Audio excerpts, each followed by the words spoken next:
Pole kwa matokeo, sio mazuri kwa upande wako. Kwanza nakumbuka kwenye press ulizungumza kufungwa kwa timu yoyote, huenda wachezaji wanakuwa hawako sawa kwa siku hiyo. Nataka kusikia kutoka kwako, wachezaji wako leo hawako sawa, karuhusu magoli mengi katika kipindi cha kwanza. Nafikiri tulikuwa na lack of concentration dakika 10 za mwanzo, kwa sababu ndani ya dakika 7-8 tushafungwa goli 3. Ina maana game ndio ilianza kuharibikia hapo. Ubora wa Young Africans ulikuwa sehemu gani leo? Yanga, unajua Yanga, Simba, Azam ni timu ambazo zina wachezaji wana quality ya hali ya juu. Kwa hiyo unaona ndani ya dakika 10 tumefanya makosa yote wameyatumia. Kwa hiyo unapocheza na timu kama hizi, ukifanya makosa tena ya kitoto ya kizembe kama yale, wanakuwa zibu.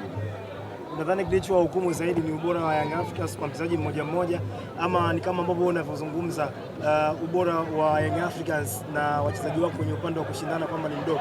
Hapana, tulifanya makosa mengi kipindi cha kwanza, ndio maana tukaadhibiwa, na ndio maana unaona kipindi cha pili kidogo wamepunguza makosa na mechi kidogo ikawa nzuri. Nafasi yenu sio nzuri sana, mchezo wa 10 mnapoteza kocha.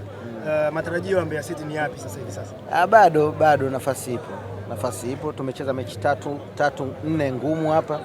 Tumecheza na Yanga, tumecheza na Azam, KMC, Singida Black Star. Kwa hiyo hizo ni mechi ngumu. Kwa hiyo nafikiri sasa hivi tunarudi tarehe 30 tuna mchezo na Mashujaa. Kwa hiyo tutaangalia nini cha kufanya ili tuweze kupata pointi 3.